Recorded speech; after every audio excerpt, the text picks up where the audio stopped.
안녕하세요. 울산에 살고 있는 30대 여자입니다. 저는 동네에서 개인 카페를 운영하고 있습니다. 얼마 전까지만 해도 날씨가 오락가락했잖아요. 이젠 제법 추워져서 이제 시원한 음료보다 따뜻한 음료와 간식 주문이 많아졌습니다. 어쩌면 사연 라디오 구독자분들 중 저희 카페에 손님이 계실 수도 있겠네요.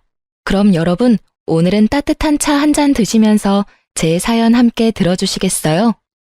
저는 깡시골에서 자란 촌뜨기였습니다. 20대 때 무작정 서울로 상경했다가 아주 강렬한 실패의 맛을 겪었어요. 그렇게 해마다 지금은 어쩌다 고향도 아닌 울산에 자리를 잡고 살고 있네요. 이제 울산은 제게 제2의 고향이 됐답니다. 방황하던 제게 자리를 잡고 살 수 있도록 이 도시가 저를 받아준 것 같아요.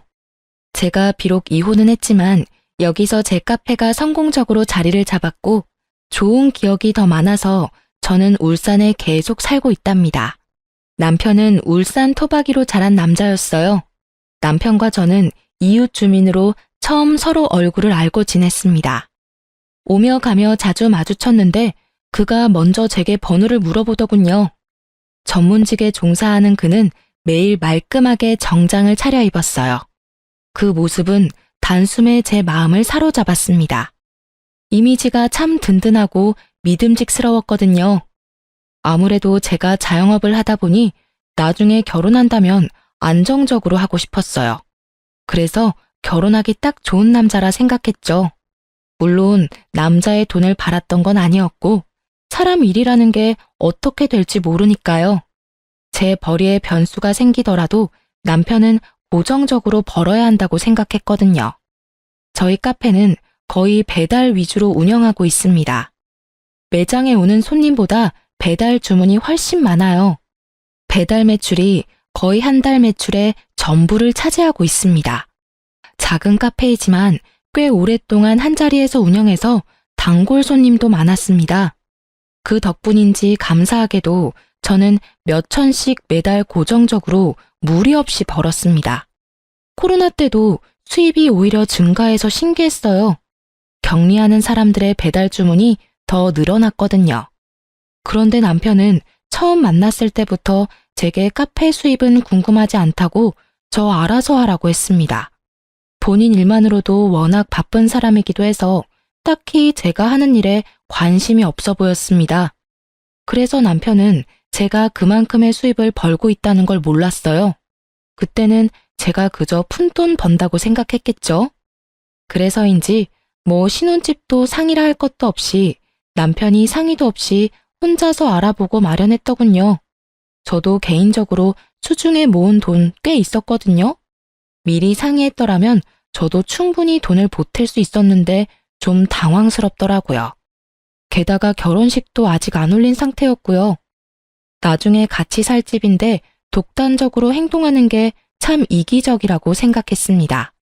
그러다 문득 예비 신랑이 제게 금전적인 짐을 덜어주려 그러나 보다 싶어 이해하려 했죠. 하지만 그건 배려가 아니라 그냥 그게 이기적인 그놈의 본성이었던 것 같아요. 신혼집까지 결혼식 올리기도 전에 구해버린 예비 신랑에 당황한 건 저뿐만 아니었어요. 예비 신랑 말 들어보니 예비 시부모가 허락도 안 받고 진행하냐며 난리가 난 듯 했습니다. 불안해하는 저를 보고 예비 신랑은 모든 걸 알아서 한다고 걱정하지 말라더군요. 처음엔 저를 너무 사랑해서 그런 줄 알았는데 살다 보니 인생의 모든 게 자기 뜻대로 흘러가야 직성에 풀리는 남자였던 것 같아요. 그걸 바보처럼 저는 듬직한 놈이라 착각했네요. 불도저처럼 결혼을 진행하려는 예비 신랑과 달리 예비 시부모는 강력하게 저희 결혼을 반대했습니다. 예비 시부모는 아들의 마음 어떻게든 돌려보겠다고 여러 아가씨와의 맞선을 강력하게 추진했다 합니다. 저희 둘은 결이 맞지 않는 것 같다며 결혼을 아주 불같이 반대했죠. 첫 만남에 인사 나누는데 예비 시부는 민망할 정도로 반응이 냉담했습니다. 예비 시모는 대놓고 밉게 말하며 저를 앞에 두고서도 끝까지 반대하더군요. 그래서 저는 처음 인사드리는 자리마저 시부모가 원해서 나온 게 아니라 그저 예비 신랑의 고집이었구나 원망스러웠어요. 저는 양가 부모님이 축복해주는 결혼하고 싶었지, 이렇게 미움받으며 힘들게 결혼하고 싶지 않았거든요. 정말 승수 너 이 자식, 기어이 엄마 쓰러지는 꼴 보고 싶은 거니? 예, 네 형은 결혼 잘해서 미국 이민 가서 남부럽지 않게 잘 사는데 넌 이게 다 뭐야? 아니 너는 겨우 동네 카페 장사하는 여자나 만나면 어쩌냐는 거야. 너 나중에 네 형 보기에도 민망하지 않겠어? 형이랑 비교 좀 하지 말라니까요. 내가 결혼하는데 형 얘기가 왜 나와요? 안 나오게끔 네가 잘하던가 이놈아. 아가씨, 미안하지만 수준이 엇비슷해야지. 아예 차이 나버리면 우리 입장이 참 곤란해. 아니 집도 말이야. 어른들한테 단 한마디 상의 없이 덜컥. 아가씨가 도대체 우리 아들 어떻게 꼬드겼는지는 모르겠지만 난 이 결혼 허락 못해요. 네, 잘 알겠습니다. 뭘 알겠어요? 우리 아들이랑 헤어진다는 말이에요? 네, 이렇게까지 반대하시는데 제가 별 수 있나요? 저는 이렇게 모욕적인 말 들어가면서 힘들게 승수 씨랑 결혼하고 싶은 마음은 절대 없습니다. 제가 미련 없이 헤어지겠다고 답하니 예비 시모는 또 그거 가지고 난리더군요. 참나 기가 막혀서. 그리고 신혼집은 승수 씨가 저랑 상의 없이 진행한 거라 저도 전혀 몰랐습니다. 그리고 저는 이렇게까지 결혼을 반대하시는지도 몰랐어요. 알았다면 뭐요? 아가씨 가만 보니까 아쉬운 거 하나 없다는 태도네. 엄마, 저희 안 헤어져요. 그러니까 제발 그만 좀 하세요. 두 분 여기까지 나오신 거면 암묵적으로 제 결혼 허락하는 거라 생각했어요. 근데 아니었어요? 반대하시려고 나오신 거냐고요. 엄마랑 아버지가 돈 걱정, 일 걱정 안 하게끔 무조건 전문직으로 취직하래서 나 열심히 노력해서 여기까지 이뤄냈어요. 적성에는 맞지도 않는 일들을 꾸역꾸역 기어코 해냈다고요. 여태 살면서 두 분이 하라는 대로 다 했는데 왜 결혼하는 것까지 제 맘대로 못하게 하세요? 나랑 반대로 부모님 말씀 안 듣고 하고 싶은 거 다 하면서 자기 멋대로 살던 게 바로 형이에요. 그런데 형이 나보다 인생 잘 풀렸잖아. 그러니까 나도 이제 내가 하고 싶은 대로 살도록 제발 좀 내버려 두세요. 결혼할 여자 정도는 제가 고를 자격 있다고요. 강력하게 반대하는 예비 시모와 그에 반발하는 예비 신랑을 보는데 참 두 모자가 똑같아 보였어요. 당장은 마음 아프지만 헤어지는 게 맞다 생각했죠. 그때 계속 잠자코 있던 예비 시부가 나서더군요. 이 사람아, 그쯤에 자식 이겨서 좋을 게 있어? 게다가 결혼은 당신이랑 나랑 하는 게 아니라 이 두 사람이 하는 거잖아. 그리고 카페 하는 게 뭐 어때서 그래? 직업에 어디 귀천이 있나? 그 힘든 코로나도 이겨내고 살아남은 가게면 대단히 훌륭하지. 어휴, 둘이 어련히 알아서 잘할까? 내버려 둬. 아버지, 허락해 주시는 거예요? 그럼, 난 이 결혼 찬성이다. 내가 반대할 게 뭐가 있냐? 아니, 당신 왜 말을 바꿔요?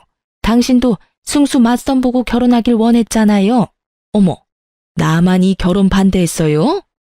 그거야, 우리가 이렇게 만나기 전이고, 만나보니 난 더 마음에 드는데 뭘. 혜정 씨라고 했나요?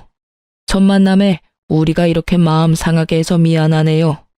아니, 집사람이 미리 점 찍어둔 처자들이 있는데 저놈이 티도 안 내고 갑자기 결혼할 사람이라고 혜성 씨를 데려오니까 조금 당황한 거예요. 이 사람이 원래 이렇게 심술 부리지 않아요. 흥! 흥은 무슨? 얼른 당신도 사과해야지. 하여간 이 집구석 남자들은 평생 이렇게 나만 소외시켜. 아가씨, 홧김에 막말한 건 내가 미안하네요. 그런데 난 좀 더 두고 봐야겠네요. 엄마, 이쯤 하면 됐다.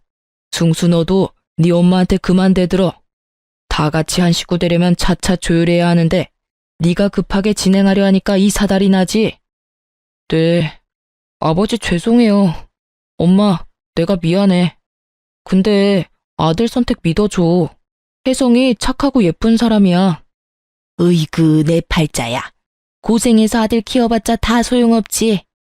비록 첫 만남은 서로가 아주 불쾌했지만 저는 결국 남편과 결혼 꼴이 냈습니다. 모든 게 시부의 중재덕이었던 것 같아요. 다행히 상견례 때도 시모는 심술을 부리지 않고 저희 부모님께 친절히 잘 대해줬습니다. 하지만 그 후 결혼하자마자 신혼도 못 즐기고 시부모를 신혼집에서 모시고 살게 될 줄은 몰랐습니다. 일찌감치 결혼해서 미국으로 이민을 간 시숙은 저도 한 번도 보지 못했습니다.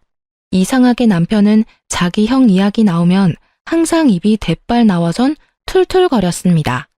사이가 좋지 않냐고 따로 물어보지 않아도 단번에 그런 거 알겠더라고요. 전 형제간 무슨 사연이라도 있는 줄 알았는데 그냥 본인보다 잘 풀린 형에 대한 남편의 자격지심 같은 거였어요.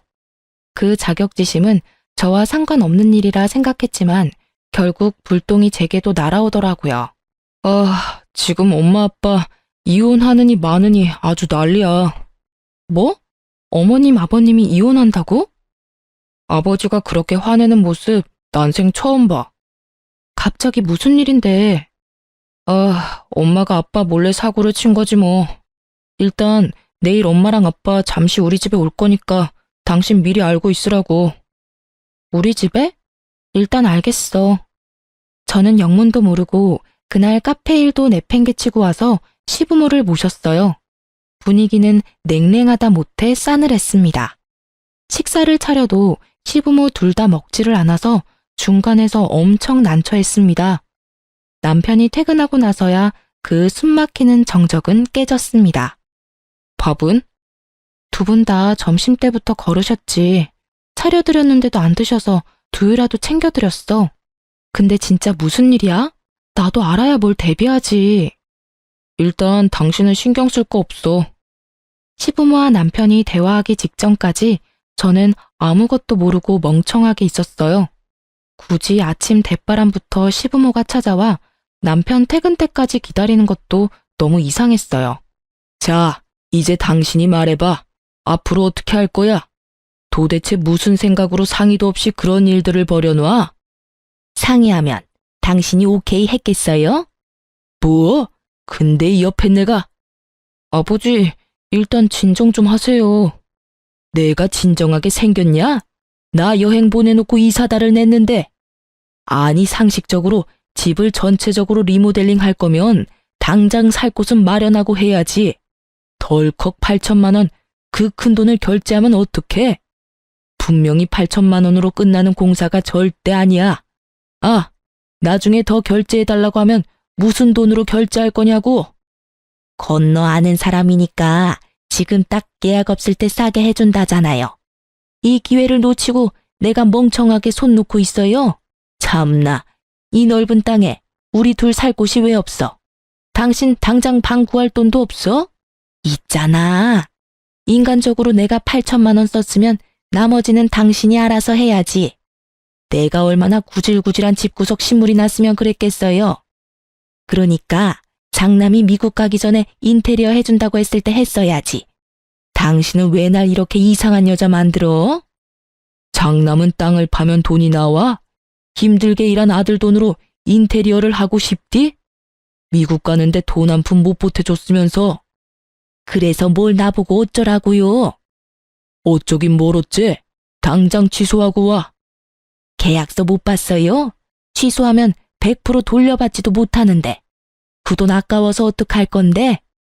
게다가 지금 벽지 다 뜯고 공사 시작 중인데 이렇게 중단해서 뭘 어쩌겠다는 거냐고요. 그리고 난 이제 좀 깔끔한 집에서 살고 싶어요. 에휴, 우리 첫째 아들 한국에 있었으면 딱 그 집에서 지내면 되는 건데. 아니, 이 철없는 옆에 내가 진짜 정신을 못 차리네. 이혼해. 그래요. 뭐 이혼하던가요. 엄마, 아버지, 이혼은 무슨 이혼이에요. 차남 있잖아요. 제가 모실게요. 그러니까 이제 두 분 제발 그만 싸우세요. 내가 말했죠? 멀리 미국에 있는 형 대신 내가 엄마 아빠 살펴 모실 거라고요. 어머, 미쳤니? 신혼집에 누가 얹혀 살아? 순간 제 귀를 의심했습니다. 그러니까 시모가 시부 몰래 시댁 리모델링 계약을 했고 시부 여행 간 사이에 공사까지 일부분 진행이 된 거예요. 오갈 데 없는 시부모를 우리 집으로 남편이 모신 거고 남편은 장남보다 차남이 낫다는 걸 보여주겠다며 본인이 나서서 시부모를 모시겠다 한 겁니다. 그나마 시모는 미쳤냐면서 얼굴이 벌개져서 거절하는데 시부는 옳았구나 했어요. 그래, 리모델링 다 끝날 때까지 그냥 여기서 살면 되겠구만. 세아가 조금만 신세를 지졌구나. 시모가 무리하게 리모델링 돈 쓰느라 마땅한 전셋집도 못 구하는 상황이었어요. 그렇다고 시부는 아들 멀쩡히 있는데 자기 돈으로 불편하게 지내기 싫다며 대놓고 신혼집에 같이 살기를 원했습니다. 제가 시부에게 아무런 대답도 하지 못하니까 남편은 저와 이야기 좀 하고 오겠다며 저를 주차장으로 데려가더군요. 그렇게 남편은 저와 한마디 상의도 없이 시부모를 신혼집에서 모시자 하더군요. 당신 괜찮지? 아까는 많이 당황했지. 그래도 우리가 두 분 평생 모실 거 아니잖아. 어차피 내 돈으로 신혼집 마련했고 엄마 아빠 내 집에 못 모실 이유 없어. 이럴 때 형보다 낫다는 걸 내가 보여줘야지. 남편 기 좀 살려줘. 우리가 엄마 아빠 집 리모델링 할 동안만 잠시 모시자. 미리 얘기해줄 순 없었어? 언질이라도 좀 해주지 그랬어. 아무리 당신 돈 들어간 집이라지만 여긴 우리 신혼집이잖아. 서운했어? 미안해. 그럼 당장 이혼 안에 만회하시는데 어떻게 내가 가만히 있어. 가뜩이나 정신없어서 당신한테 전부 설명할 시간 없었어. 시간이 없었다는 건 핑계 아니야? 아니, 당신 충분히 나한테 상의할 시간 있었어. 제가 남편을 외면하자 남편은 뭔가 잘못된 걸 느꼈는지 제 손을 잡고 빌더군요. 우리 엄마 아빠가 돌아갈 집이 없는 것도 아니고 집 공사만 끝나면 내가 당신 모시고 살게. 어? 딱 2년만 참아주라. 엄마도 당신한테 시집살이 못하게 내가 중간에서 잘할게. 응? 막상 살아보면 모시기 어렵진 않을 거야.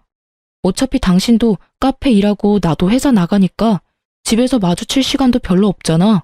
게다가 두 분 집에만 있는 분들 아니라 주말이면 어디 놀러가고 집 텅텅 비어. 친구분들도 많으시고. 그러니까 여보, 이제 결혼했으니까 당신은 내 편이잖아. 나 딱 한 번만 봐주라. 내가 진짜 잘할게. 남편은 간절하게 눈물까지 글썽이며 시부모랑 함께 살자고 부탁했어요. 저도 당장 마땅히 갈 곳도 없는 시부모 어디 내쫓을 수도 없는 노릇이라 방 강제로 오케이 할 수밖에 없었습니다. 그런데 오히려 시모가 뜻을 굽히지 않더라고요. 안 그래도 며느리 마음에 안 드는데 같이 살 수는 없으시다고요. 까놓고 말해서 며느리도 불편하고 나도 불편해요. 서로 마음에 안 드는데 어떻게 같이 살아요? 당신 정말 징징거리는 것도 정도껏 해. 며느리 신혼집에 얹혀 살려면 당신이 지금부터 행동 똑바로 해야지. 사고 친 게 누군데 지금 큰 소리야? 부탁해도 시원찮을 판에 애처럼 징징징. 시부가 불같이 화를 내고 저와 시모의 의견은 피력할 새도 없었어요. 남편과 시부의 주도하에 저희 네 사람의 한 집의 살이는 시작됐습니다. 그래도 시부는 양심은 있는지 따로 저를 불러서 진심으로 사과하더군요. 아가, 우리가 신혼 방해해서 정말 미안하다. 면목이 없구나. 그 대신 월세 나갔어야 할 돈 내가 다 모아서 한꺼번에 줄 테니 2년만 참아주렴. 2년도 아니지. 그 전에 나가게 될 테니 잘 좀 부탁한다. 네 시엄마 겪어보면 그렇게 나쁜 사람도 아니야. 그리고 나도 같이 지내는 동안은 너 불편하지 않게끔 노력하마. 월세 괜찮습니다, 아버님. 기왕 이렇게 정해진 거 저도 두 분 잘 모실게요. 아니야, 줘야지. 내가 마음 넓은 며느리 덕분에 불편한 바깥 생활 안 해도 되는데. 그 대신 내 아들한테는 비밀이야. 그놈은 아들이 모시는 게 당연하다는 마인드라 절대 돈은 안 받을 것 같거든. 새아가가 그 돈 잘 챙겨서 나중에 살림에 보태. 현명하게 어련히 잘 쓰겠지. 그런데 살다 보니 불편할 줄 알았던 한 집살이는 의외로 괜찮았습니다. 시부는 매우 가정적인 분이었어요. 며느리가 있는데도 아침은 절대 본인이 차리겠다며 매일 가족들의 아침밥을 차려주셨어요. 세상에, 이 많은 아침을 어머님이 준비하신 거예요? 죄송해요. 다음엔 제가 더 일찍 일어나 준비할게요. 네 아버지 며느리 있다고 평소보다 더 신경 썼네. 여보, 이러다 상다리 부러지겠소. 내가 하기는 나 아침잠 많아서 절대 이런 거 못한다. 네 시아버지가 다 한 거야. 아버님이요? 우리 아버지 요리 솜씨 끝내줘. 그만 놀라고 어서 식기 전에 먹자. 저는 아침 먹는 내내 감탄했고 시부는 칭찬에 멋쩍어 했습니다. 그런데 하루는 그렇다 쳐도 매일같이 시부는 새벽 운동 다녀와서 식구들 먹을 아침을 차렸습니다. 일찍이 가족들 아침밥을 준비하는데 제가 그 시간을 따라잡기 힘들더라고요. 처음에 저는 그게 며느리 테스트인가 싶었어요. 늘 저보다 일찍이 행동하시니 저를 시험해 보시는 건가 참 당황스러웠죠. 시부보다 늦게 일어나는 게 어느 순간 눈치가 보여서 저는 악착같이 더 일찍 일어났습니다. 저의 행동을 지켜보던 시부는 제게 그러지 말라고 진지하게 이야기했어요. 본인이 아침밥 차리는 건 하고 싶어서 하는 거고 평생 버릇되어서 하는 거니 제게 아무런 부담 가지지 말라고요. 알겠다고는 했지만 그래도 뭔가 눈치가 보여서 남편에게 물어봤어요. 그랬더니 남편이 빵 웃음이 터지더라고요. 시집살이를 우리 엄마가 하면 했지 아버지가? 절대 그럴 일 없지. 그냥 즐겨. 신혼집 같이 사는 게 미안해서 하시는 것도 아니야. 우리 아빠는 평생 그랬는걸. 항상 아침은 원래 아빠가 챙겨줬거든. 그러니까 이제 아침을 신경 쓰지 마. 아버지가 하고 싶어서 하는 건데 네가 그 기쁨을 뺏지 말라고. 그런 거였어? 난 또 혼자 얼마나 눈치 봤다고. 아버님 진짜 대단하시다. 정말 가정적이셔. 미안해. 난 엄마 닮아서 아버지 못 따라가. 그러니까 지금 아버지 우리랑 있을 때 실컷 아침 얻어먹으세요, 부인. 뭐 딱 한 사람, 시모는 제게 복 받은 줄 알라며 은근히 눈치 주기는 했습니다. 하지만 그것 말고는 시집살이도 딱히 없었네요. 남편이 처음 말했던 것처럼 한 집살이는 크게 불편한 거 별로 없었어요. 그렇게 내 가족 나름 화목하게 살고 있었는데 그날 이후로 모두에게 큰 변화가 생겼습니다. 아침은 절대 걸으면 안 된다고 하던 시부가 말도 없이 안 보이는 거예요. 아침 식사도 차려져 있지 않아서 저는 어딘가 싸했습니다. 남편과 시모 역시 시부가 연락 없이 이럴 사람 아니라고 갸우뚱했죠. 저는 카페 출근도 하지 않고 시부에게 미친 듯이 전화를 걸었습니다. 10번쯤 걸었을까? 시부가 아닌 낯선 젊은 여자가 받았습니다. 여보세요? 아버님, 연락도 없이 사라지셔서 저희 많이 걱정했어요. 지금 어디세요? 아직 운동 중이세요? 네, 여보세요. 땡땡땡님 가족분이신가요? 전화 받은 사람은 다름 아닌 응급실 간호사였습니다. 그날 새벽 운동하다가 시부가 갑자기 쓰러진 거였어요. 뇌경색이라더군요. 그렇게 시아버지가 뇌경색으로 쓰러진 후로 더 이상 아버님의 따뜻한 아침밥은 먹을 수 없었습니다. 그래도 한 식구로서 몇 개월 지냈다고 저는 친아버지가 일당하신 것처럼 눈물이 그렇게 나더라고요. 바깥 생활하기 싫다던 저희 시부는 그렇게 낯선 병원 생활을 시작하게 되었습니다. 다행히 시부는 목숨에는 지장이 없었는데 골든타임을 조금 놓친 탓에 오른쪽 손과 다리에 편마비가 왔어요. 다행히 왼손은 멀쩡히 쓸 수 있었습니다. 한쪽이라도 멀쩡해서 저는 다행이라 생각했어요. 아버님을 붙잡고 정말 다행이라고 저는 울었어요. 그런데 시모와 남편의 표정은 매우 좋지 않았어요. 간호사가 그러는데 낙상사고 위험도 있고 24시간 상주할 보호자가 꼭 필요하대요. 간호사한테 누가 보호자인지 말해달라는데 당연히 엄마가 있을 거죠? 간단하게 짐은 이 사람이랑 같이 다시 집에 가서 챙겨올게요. 뭐 필요한지만 말해줘요, 엄마. 뭔 소리냐, 그게? 난 못한다. 뭔 소리야, 엄마? 엄마가 못하면 누가 해요? 다 늙어서 손하기 힘도 없는 내가 네 아버지 어떻게 간병하니? 쓰러지는 거 붙잡다가 나도 같이 넘어질지 몰라. 에이그, 몰라. 난 못해. 네가 네 아버지 간병인을 구하던지 해라. 가뜩이나 호라비 냄새 가득한 이 남자 병실에서 내가 어떻게 먹고 자고 간병까지 하니? 시모는 단번에 못한다고 거절했습니다. 남자 병실에서 간병하는 거 못할 짓이라면서요. 그럴 수도 있다고 생각하기엔 시모의 얼굴엔 시부의 걱정보다는 경멸스러움이 가득 묻어났습니다. 시부는 시모의 그런 행동에 상처받았는지 아니면 미안해서인지 입도 뻥긋하지 않았습니다. 그래서 우선 저희는 간병인을 구했습니다.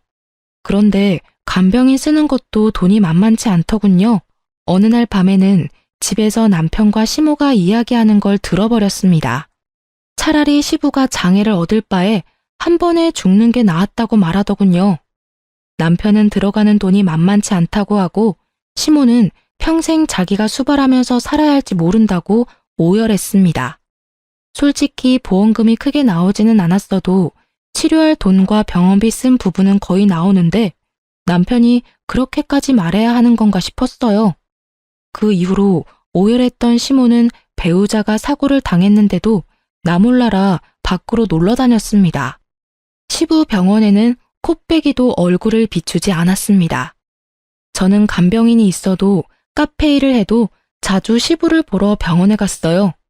남편은 아버지 쓰러지고 어머니가 나 몰라라 하니 스트레스 받아서 자주 제게 신경질을 부렸습니다. 그가 사소한 것에 예민하고 짜증을 부리니 자연스레 부부싸움은 잦아졌습니다. 그러다 결국 남편은 제게 돈 안 되는 카페 장사 접고 아빠 좀 병간호해달라고 울면서 호소하더군요. 남편이 참다 무너진 거라 생각했어요. 안쓰럽기도 하고 한편으로는 너무 원망스럽더라고요. 저는 우선 손해가 조금 생기더라도 직원을 더 고용했습니다.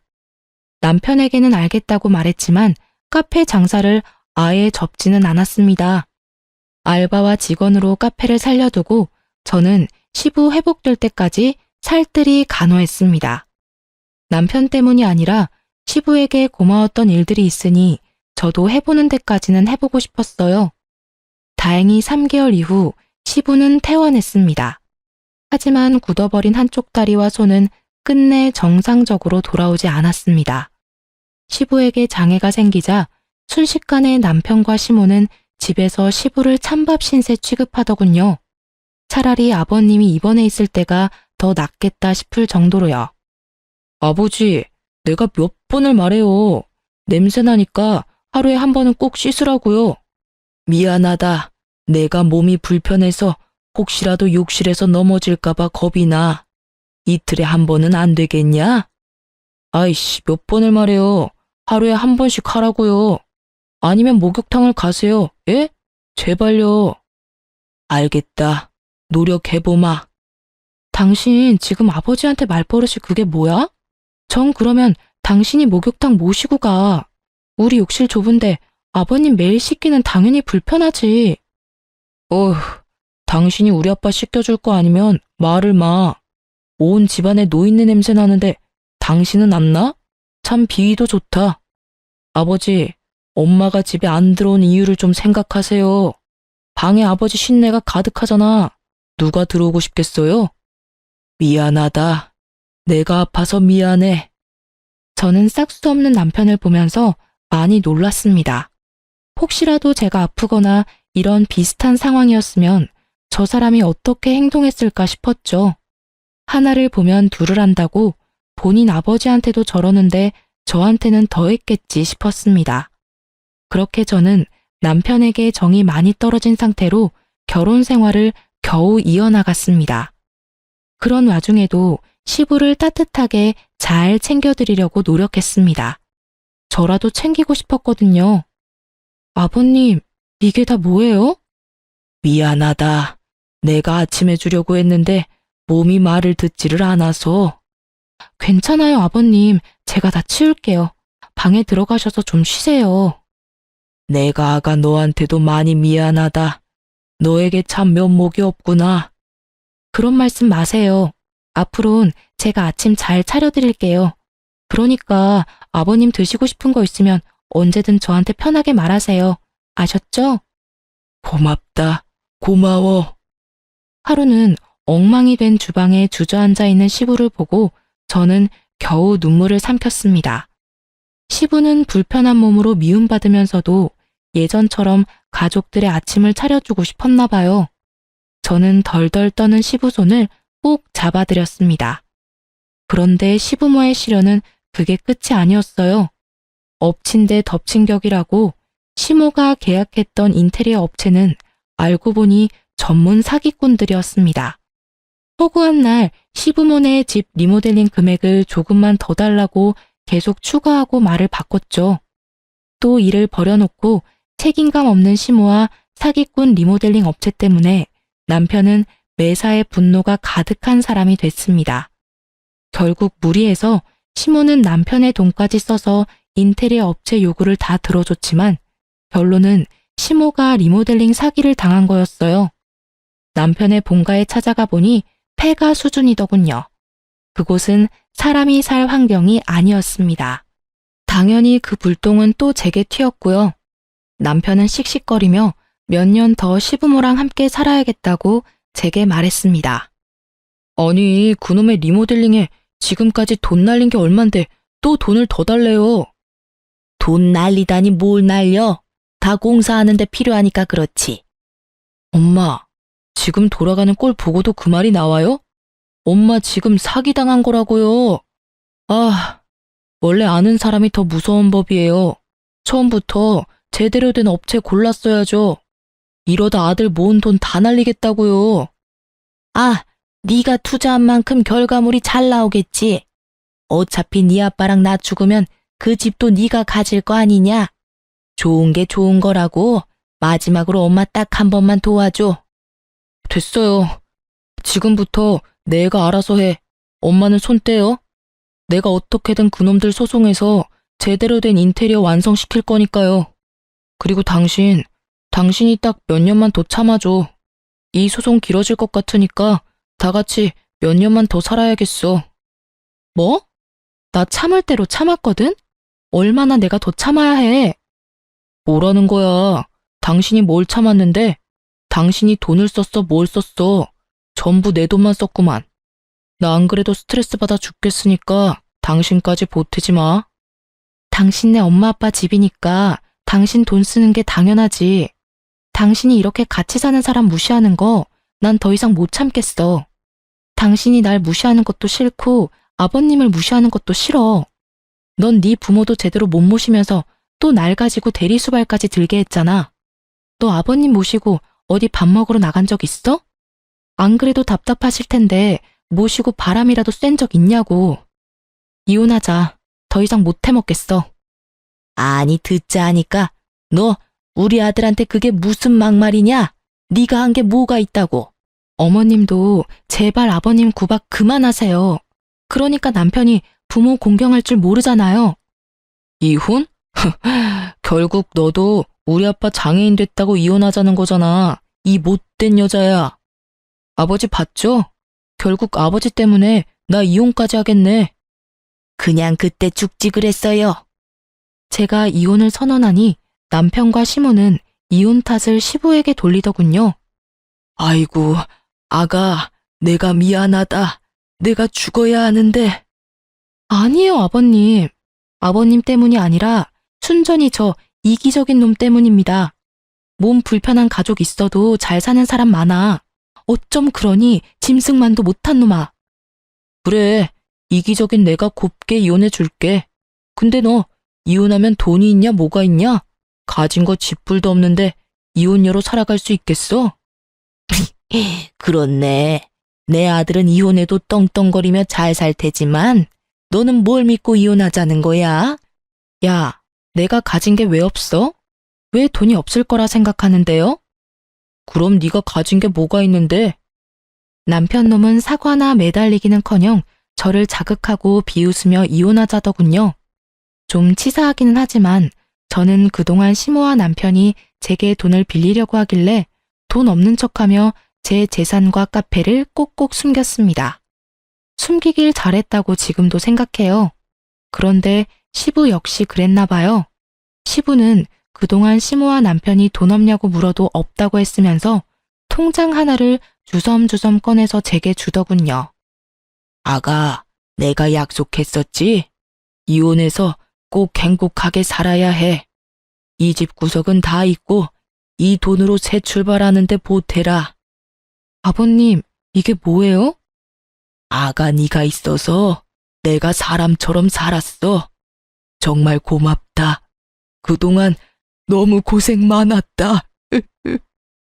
시부가 고맙다고 울면서 통장과 도장을 내밀었는데 세상에 5천만 원이 들어있더라고요.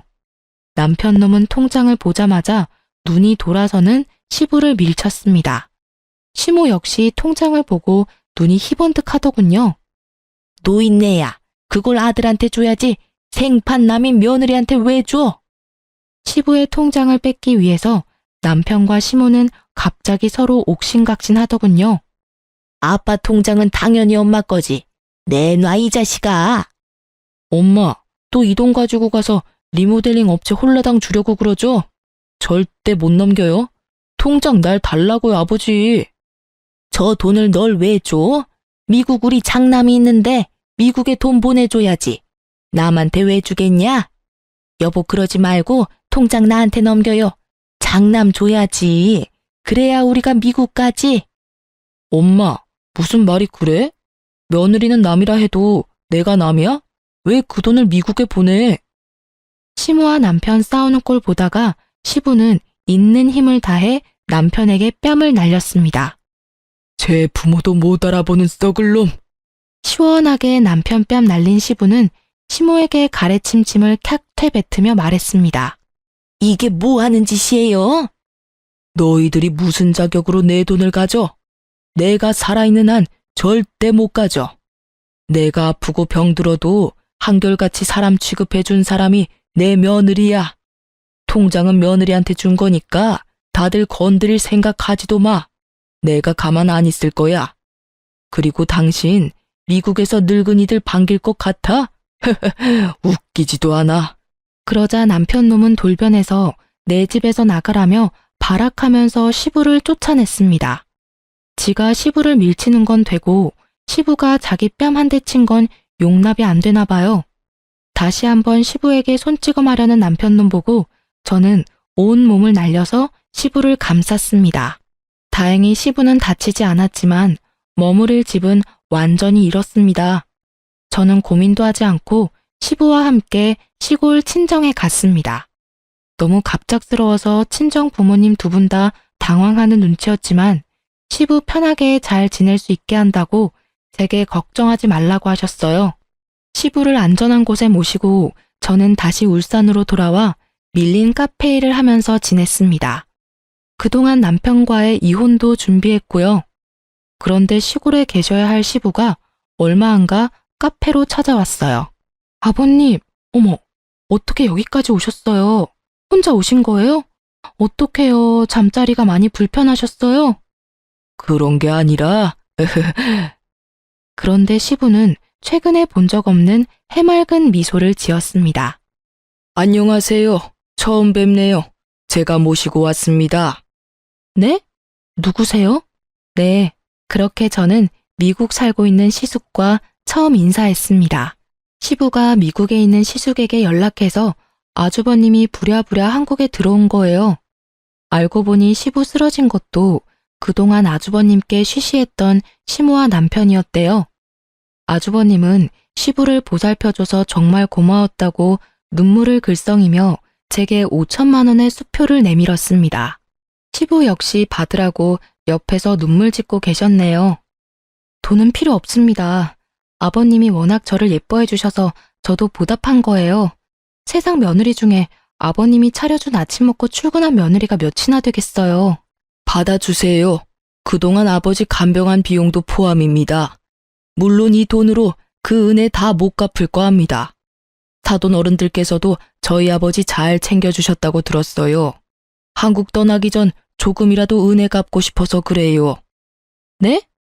아가, 나 큰아들이랑 미국 가기로 했어. 정말 잘 됐네요, 아버님. 축하드려요.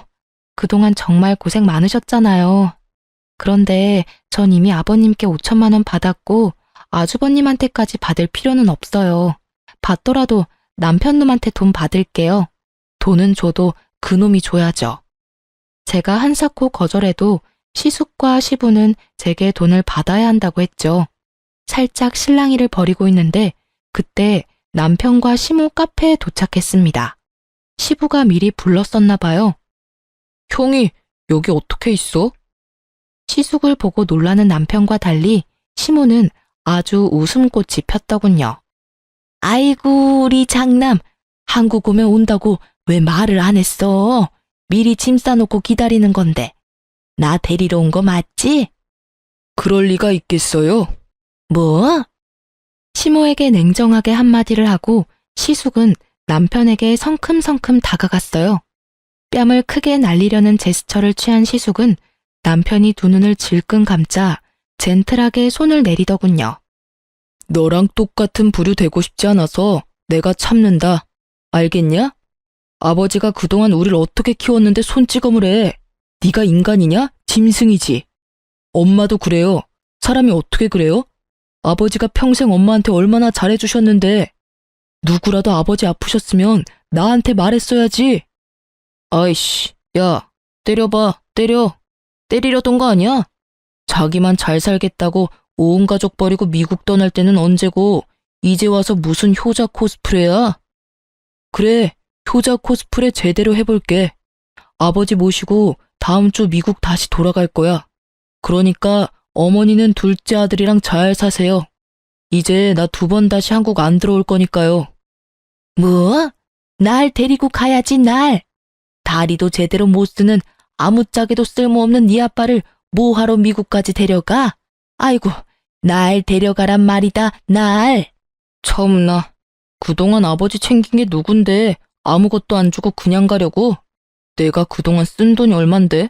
돈이라도 내놓고 가. 남편 놈은 자기 형한테 돈 내놓으라며 난리를 피웠어요. 눈에 보이는 저희 카페 물건 깨부수고 말릴 새도 없이 마구 던지더군요. 남의 영업장에서 미친 거야? 그만하지 못해? 아버님 챙긴 돈을 달라고? 그게 네가 할 말이야? 내가 산 증인이야. 아주버님, 저놈 한 거 없어요. 돈 절대 주지 마세요. 그러자 남편은 끼어들지 말라며 제 뺨을 날리고 기어코 자기 형에게까지 주먹을 날렸습니다. 말리던 시부도 그에게 밀쳐져서 쓰러졌어요. 시모가 경찰에 신고해서 경찰 도착해서야 상황은 종료됐습니다. 시부, 시숙, 그리고 저까지 저희 3사람 다 남편을 폭행죄로 신고했어요. 카페 CCTV 영상을 경찰에 증거물로 제출했고요. 저희 3사람은 경찰 조사 때 절대 합의하지 않겠다고 선전포고했습니다. 남편 놈은 그러든지 말든지 반성은 끝까지 안 하고 당당하더군요. 벌금 뭐 얼마나 한다고? 내면 되지 뭐. 벌금으로 끝나겠어? 그럼 뭐 어쩔 건데? 네가 다니는 회사 이름 뭐라고 했지? 설마 치사하게 회사에 알리려는 건 아니지? 미리 살 길 알아둬라. 형 미쳤어? 진짜 1억이야? 그럼 가족들 마음에 상처 준 네가 앞으로 혼자 잘 살 수 있을 거라 생각했어? 빨리 새로운 일자리 알아둬. 네 엄마는 네가 모셔야 하잖아. 아이고, 나도 미국 데려가라. 내가 잘못했어요, 여보. 장남한테 나도 데려가 달라고 말해봐요. 옆에 내야 미국 가서 또 무슨 사고 칠 줄 알고. 남편 놈과 시모는 시숙과 시부의 바짓가랑이를 잡고 한참을 울면서 빌었습니다. 하지만 시숙은 그대로 가만히 있지 않았어요. 남편 회사에 시부 존속 폭행 사실을 알렸습니다. 경찰과 연루되면 안 되는 민감한 직장이라 남편 놈은 바로 회사에서 잘렸습니다. 믿을 거라곤 직장밖에 없던 그놈은 한순간 모든 걸 잃었습니다. 시모도 미국행 티켓을 잃었죠. 뭐 본인들의 어포라고 생각합니다. 저는 그 뒤로 이혼과 재물 손괴죄로 남편 놈에게 소송을 진행했습니다. 받은 돈으로 실력 좋은 변호사를 선임하니까 제가 원하던 결과를 빠르게 받아볼 수 있었어요. 시부는 곧바로 시숙 따라 미국 가서 지금까지도 잘 살고 계세요. 시모는 뭐 리모델링 사기당한 거 결국 집 날리고 개털됐다 하네요. 전 남편은 일 잘리고 자기 커리어 망치자 술에 절어 산다고 들었습니다. 시모는 회사 잘리고 하루아침에 주정뱅이 된 아들한테 한 푼이라도 더 뜯으려고 하더라고요. 이웃 주민들이 제게 전해주기를 시모는 장남이 자기를 안 데려갔다고 찡찡거리며 산다고 들었습니다. 그렇게 끝일 줄 알았습니다. 전 남편이 재물 손괴죄와 카페 영업 방해죄로 제가 손해본 것들에 대해 경찰에서 조사받다가요. 제 카페 월 매출 몇 천인 거 알고 개거품 물었다네요. 그대로 카페 찾아와서 장사가 이렇게 잘 되는 카페였냐며 제게 화를 내는 거 있죠? 이렇게 손님이 없는데 무슨 월 몇 천이야? 지금 돈 더 뜯어내려고 사기치는 거 아니야? 전 남편은 카운터로 와서 그날 매출 금액까지 보더군요. 무슨 짓이야? 안 나가? 경찰 또 부를까? 정말이네. 뭐야, 이렇게 장사가 잘 되는 카페였어? 이제 알았냐? 네가 나 돈 없다고 깔보는데 내가 얼마나 우습던지. 우리 카페 배달 위주로 해서 매장 손님은 원래 별로 없어. 이제 곧 주문 많이 들어올 시간이니까 제발 꺼져줄래? 전 남편은 잘못했다고 빌면서 우는데 돈이 아주 급한가 싶었어요. 10,000원짜리 한 장 던져주고 꺼지라고 했네요. 저는 현재 보란듯이 잘 먹고 잘 살고 있습니다. 시부가 준 5,000과 시숙이 준 5,000으로 카페 2호점을 개업한 지 3달 됐습니다. 1호점 매출보다는 못하지만 그래도 이혼의 아픔은 뭐 느낄 새도 없었습니다. 여러분, 상황이 아무리 안 좋아져도 자기 가족 버리고 함부로 대하는 사람 정말 근처에 두어선 안 된다고 생각해요. 자기 자존심을 최우선으로 생각하던 전 남편은 형한테 지기 싫은 게 가족보다 먼저였던 사람이었어요. 아픈 아버지를 보살피려는 생각은 하지 않고 능력 좋은 자기 형한테 혹시라도 아버지를 뺏길까봐 전전긍긍하던 사람이었거든요.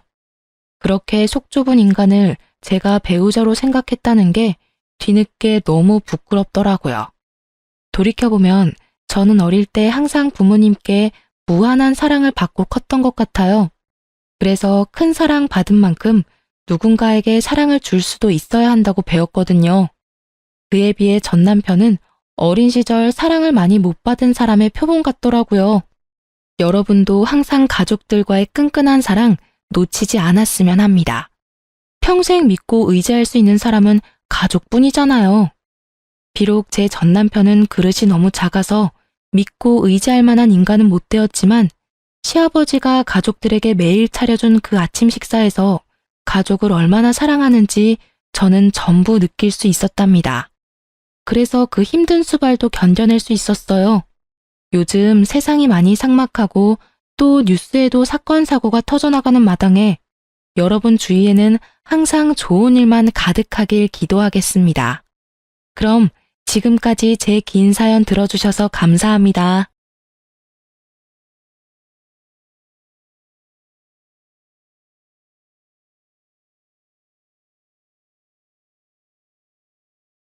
안녕하세요.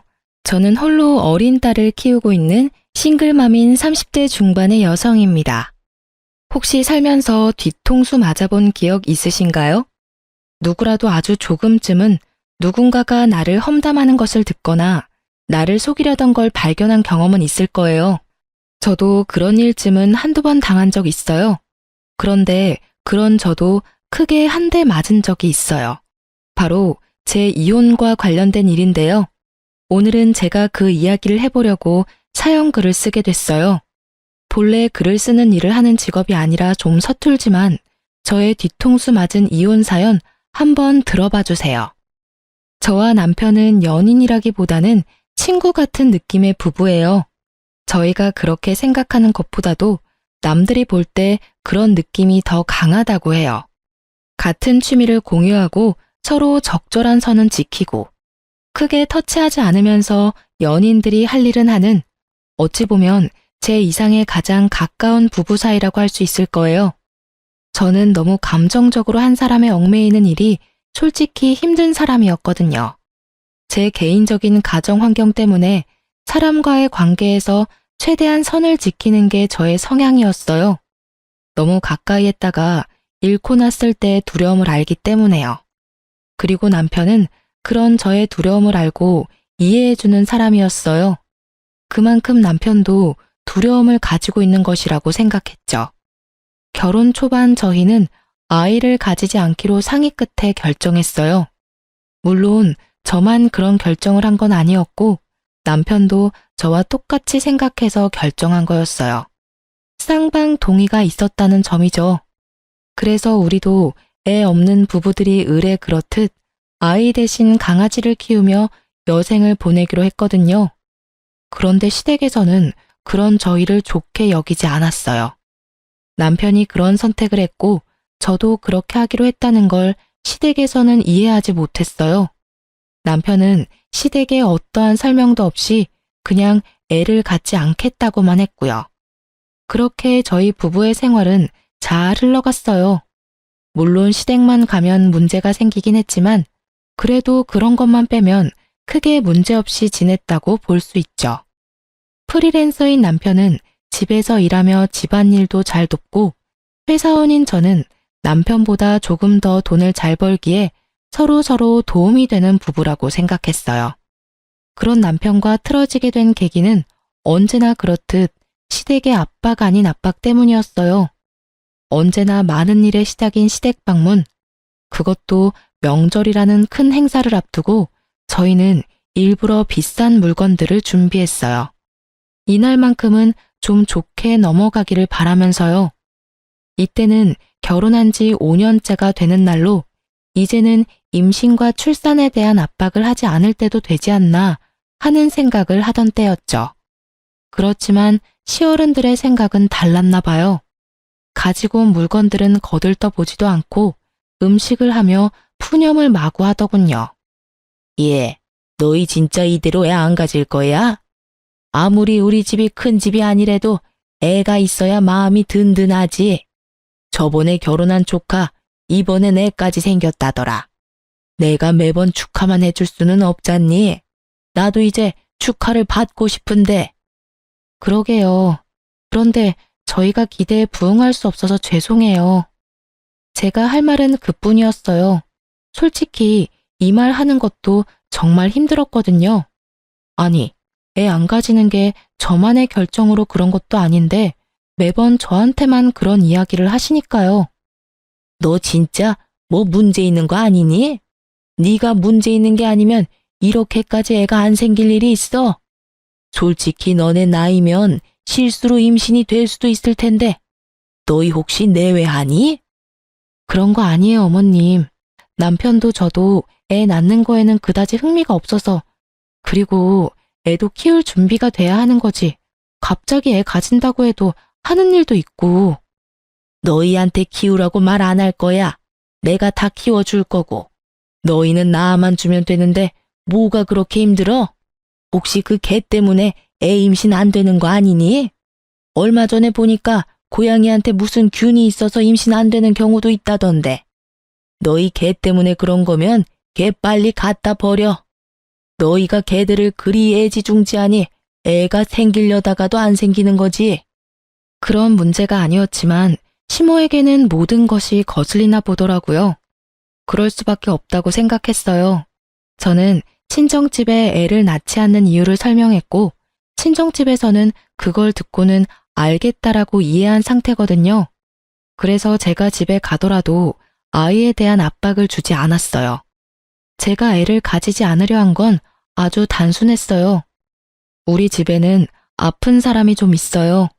백혈병에 걸린 사람이 둘이나 있거든요.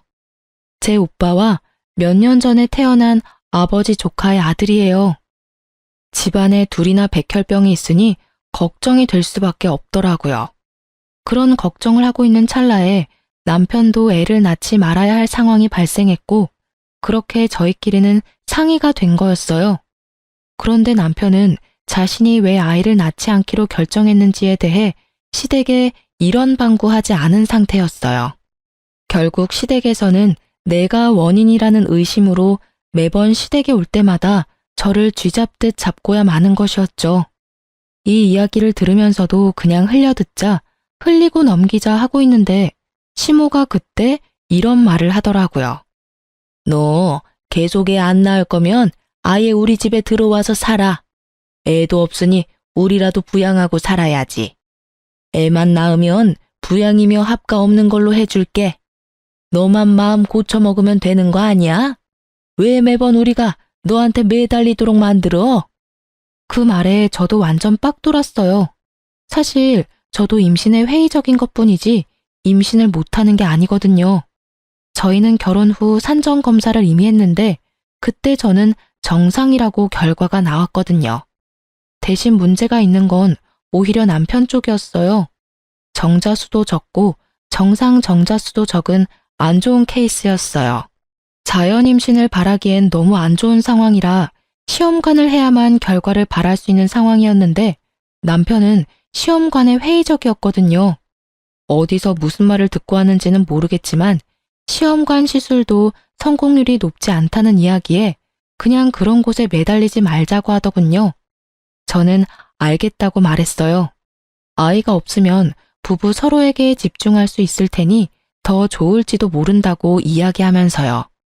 그렇지만 그런 문제가 있다는 것을 시댁에 알리지는 않았더라고요. 저는 초반부터 시모에게 고가운 소리를 들을 때부터 남편에게 그 부분에 대해서는 충분히 시모에게 설명하라고 말했지만 남편은 말하지 않으려 했어요. 매번 나중에 하더니 결국 5년을 미루게 된 거였죠. 그리고 시모에게서 합가 이야기까지 나오니 더 이상 저도 참기 어려웠어요. 애가 없으면 수발이나 들라니. 그날 저녁 저는 집에 돌아와서 남편에게 말했어요. 어머님한테 그 이야기 안 할 거야? 나 너무 힘들어. 이번에는 합가하자는 이야기까지 나왔다고. 설명을 하면 어머님도 이해하고 다시는 그런 말씀 안 하시겠지. 굳이 그 이야기를 왜 해? 솔직히 그게 좋은 이야기는 아니잖아. 부모님이 나한테 얼마나 실망할지, 내가 어떤 얼굴로 다녀야 할지 몰라서 그래. 당신이 그렇다는 걸 아니까 5년 동안 어머님의 저런 말씀을 내가 그냥 듣고만 있었던 거 아니야. 다음번에 갈 때는 당신이 직접 말해. 안 그러면 진짜 내가 이야기해버릴 테니까. 그냥 한 귀로 듣고 한 귀로 흘려버려. 뭔데 그런 말을 귀담아 들어? 솔직히 합가 이야기도 홧김에 꺼내신 걸 거고 내가 허락하지만 않으면 합가될 일 없는 거 당신도 잘 알잖아. 몰라. 어쨌든 당신이 알아서 해. 나도 5년 동안 제정신으로 저런 말 듣는 거 나도 완전 짜증나니까. 결국 저희는 그날 싸웠고 그날 이후로 저는 남편의 산정검사 결과지를 핸드백 안에 고이 넣어두고 다녔어요. 그리고 며칠 지나지 않아 시모가 저를 부르더라고요. 평일에 일 끝나는 시간 맞춰서 불렀길래 찾아갔더니 시모와 시부가 아주 단호한 얼굴로 저를 기다리더군요. 어머님, 무슨 일로 부르셨어요? 우리가 아무리 생각해도 아이에 관한 내용은 너희 선에서 끝낼 문제가 아닌 것 같구나. 그래서 이번 해에도 너희가 임신을 안 하려고 하면 너희 친정에 이 이야기를 진지하게 의논해 볼 생각이다. 딸 가진 부모 입장이야 딸 위한 게 당연하겠지. 하지만 이쪽도 이쪽 나름대로 이유가 있어. 내 아들 자식 손주 보고 싶은 게 어디 우리뿐이겠니? 사돈 어른들께 연락해서 어떻게 해서든 손주 만들어 달라고 말이라도 해볼 생각이다. 그 말에 저는 화가 났어요. 시부모에게 화가 났다기보다는 일을 여기까지 끌고 온 남편에게요. 결국 저는 남편의 검사 결과지를 꺼냈어요. 그리고 시모의 앞에 그 결과지를 탁 얹었죠. 그게 뭔가 싶은 표정으로 보던 시모의 얼굴이 의아해 하더라고요. 하긴 갑자기 들이대도 그게 뭔지 모를 테니까요. 그래서 제가 자세히 설명을 해줬어요. 당신 아들이 무정자증에 가깝다는 것을요. 그랬더니 시모와 시부의 얼굴이 새파래지더군요. 남편한테 두 분께 말씀드리라고 했는데 이야기를 계속 안 하더라고요. 그리고 계속 저한테만 문제가 있는 것처럼 말씀드려서 제가 결과지 가져와서 보여드린 거예요. 저희 이미 결혼 초에 산정검사 끝냈어요. 저는 이상 없는데 남편 기능에 이상이 있다는 결과 받고 남편이 시험관이며 뭐며 다 하지 말자고 그렇게 이야기됐던 거거든요. 제 말에 시모는 꿀먹은 벙어리가 됐어요.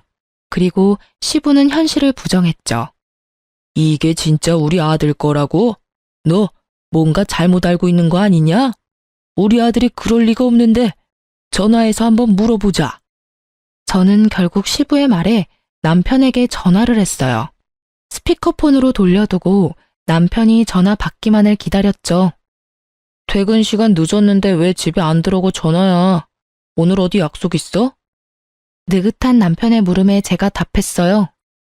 오늘 어머님이 불러서 식사 자리 잠깐 나왔어. 어머님한테 당신이 애 안 가지는 이유 말씀드렸어. 뭐? 그 이야기 하지 말라고 했잖아. 두 분이 날 뭐라고 생각하시겠어? 잔소리 같은 건 그냥 듣고 흘리라니까. 그 정도 수준을 넘어선 건 당신도 알잖아. 두 분 부모님도 아셔야 할 때라고 생각해. 당신이 이야기를 하지 않으니까 오해가 계속 쌓이잖아. 무슨 오해? 솔직히 그렇게 오해하도록 놔두는 게 훨씬 낫다는 생각 안 들어? 내가 애를 낳지 못하는 놈이란 걸 아셔봐. 그 상심이 얼마나 클지. 결국 그 말에 시부모는 남편이 애를 갖기 힘든 몸이란 걸 깨달아 버린 거죠. 저와 전화를 끊자마자 남편이 시모에게 전화를 걸더라고요. 시모가 전화를 받으니 남편이 다짜고짜 그러더라고요. 엄마, 시험관으로 하면 생길 수도 있대. 노력해 볼게.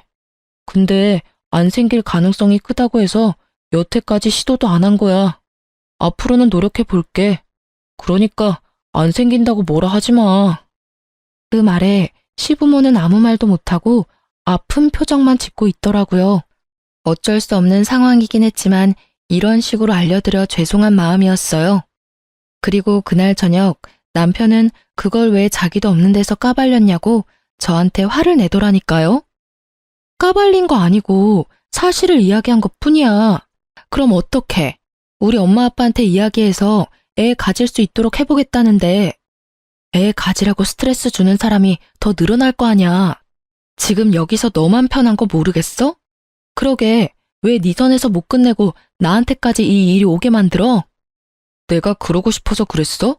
그리고 최소한 미리 이야기는 했었어야지. 이런 식으로 다짜고짜 밝혀버리면 나는 내가 그 전에 이야기했지? 당신이 이야기 안 하면 내가 할 거라고. 나는 당신이랑 싸운 뒤로 그 검사지 가방 안에 꾹꾹 넣어 다녔어. 언젠가는 말할 생각으로. 입장을 바꿔서 생각하라고. 당신 입장에서만 생각하지 말고. 매번 뒷담화 앞담화 잔소리에 타겟이 되는 나는 기분이 좋았겠어? 그래도 내가 싫다고 했는데도 이런 식으로 밝히면 어떡해. 내가 받을 상처나 시선은 신경도 안 쓰지? 신경 쓰여. 신경 쓰이니까 5년 동안 아무 말 안 해줬잖아. 그러게 몰래 부모님한테만 이야기하라고 했지. 우리 엄마까지 애 낳으라고 난리 피우면 당신 우리 가족한테도 그 이야기 해야 할 뻔했다는 거 알아도 나는 최대한 당신과 날 위해서 할 수 있는 건 다 했어. 그 말에 남편도 그걸 이해했는지 결국은 별말 없이 넘어갔어요. 속으로는 화가 많이 났겠지만 어쩌겠어요? 본인 비밀 지키자고 저를 희생양으로 삼는 게 옳은 일은 아니잖아요. 그렇게 남편의 이야기를 시댁에 한 뒤로 시댁에서는 저에게 임신, 출산 같은 이야기는 일절 하지 않았어요. 저는 편해졌고 남편은 시댁이 불편해진 것 같더라고요. 그렇지만 제가 남편의 그런 면에 살짝 질려버린 건 어쩔 수 없었어요. 와이프가 본인 때문에 매번 싫은 소리 듣는데 도와주지도 않고 옹호해주지도 않는 걸 보니 이 남자에게 저는 이 정도뿐이구나 싶었거든요. 그렇게 남편과의 관계가 살짝 삐걱거릴 때쯤 옆집에 임신한 여자가 한 명 이사 왔더라고요. 그 여자의 남편은 바쁜지 보이지 않고 임신한 몸으로 혼자 열심히 이삿짐을 챙기더라고요. 여자 혼자 살기에는 돈이 많이 드는 집이라 집안에 돈이 많나 보다 싶었죠. 아니면 남편이 돈을 잘 벌든가, 아니면 남편이 외국 출장 가서 돈만 붙여주나 싶기도 하고, 어차피 제 일이 아니라 상관없는데 하루는 강아지들과 산책 가려고 엘리베이터를 기다리는데 그 여자와 딱 마주쳤어요. 그 여자도 어딘가 가려는 듯 가방도 메고 단장도 예쁘게 했더라고요. 인사를 주고받는데 우리 집 개들이 상태가 이상했어요. 한 마리는 사람들한테 으르렁거리는 애가 아닌데 으르렁거리질 않나. 한 마리는 사람들에게 치근덕대는 스타일이 아닌데 치근덕대지를 않나. 이상하다는 생각이 들었는데 나중에야 그 이유를 알게 됐어요. 그 여자가 이사 오고 몇 주 지났을까요? 벨이 울렸어요. 아파트 현관 벨이 아니라 우리 집에 있는 문에서 직접 울린 벨이었죠. 현관문 카메라를 통해 보니 앞집 여자였어요. 저는 문을 열고 그 여자에게 물었어요. 무슨 일이세요?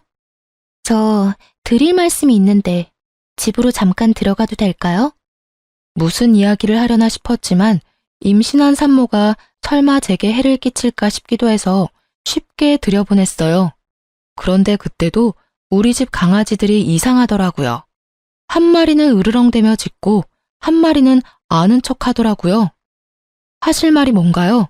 아, 혹시 저희 집 강아지들 짖는 소리 때문에 그러세요? 저는 그제야 우리 집 개들 때문인가 싶어 미안한 얼굴로 물었어요. 그런데 그 여자가 고개를 젓더니 강아지를 쓰다듬더라고요. 이상하다 싶었죠. 그 강아지는 자주 만나는 사이가 아니면 그다지 살갑게 굴지 않거든요. 그런데 그녀에게 살갑게 구니 이상한 마음이 들 수밖에요. 평소에 남편이 개들을 보니까 밖에서 이 여자랑 자주 만났나 싶었는데 더 놀라운 사실이 그녀의 입을 통해 터져나왔어요. 사실은 이 집에 사는 남자분이 제 아이 아빠예요. 저는 그 말을 선뜻 이해하지 못했어요. 너무 충격적인 말에 뭐라고 답해야 할지 몰랐죠. 하지만 급격히 스트레스를 받기 시작하니까 온몸에 피가 확 돌더라고요.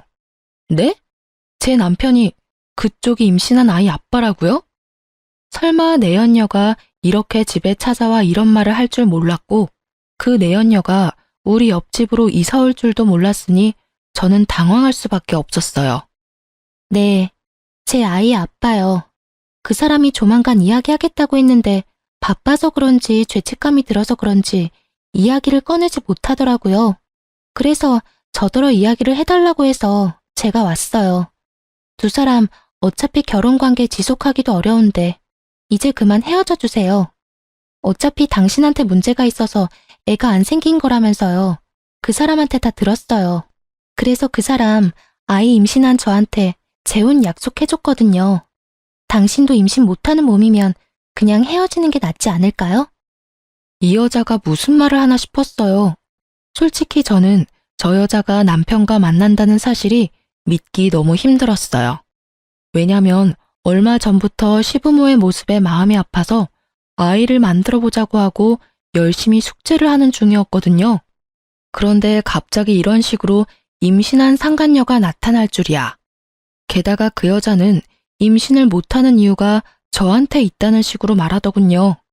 남편 놈이 아예 나를 그런 여자로 몰아가기로 작정을 한 모양이더라고요. 진짜 우리 남편이랑 사귄다고요? 증거부터 보여줘요. 증거요? 그럼 전화 한번 해볼게요. 상간녀는 스피커폰으로 남편에게 전화를 걸었어요. 전화번호는 확실하게 남편의 폰번호였어요. 무슨 일이야? 별건 아니고 혹시 와이프한테 이혼 이야기 언제 꺼낼 거야? 나도 아이도 솔직히 너무 걱정되는데. 곧 이야기할 거야. 걱정하지 마. 어차피 와이프랑 나 사이에 그렇게 큰 감정 같은 건 없어. 그러니까 마음 놓고 조금만 기다려줘. 감정이 없어? 이 미친 새끼야. 어디 가서 바람을 펴서 애를 만들어? 너 진짜 인간도 아니야.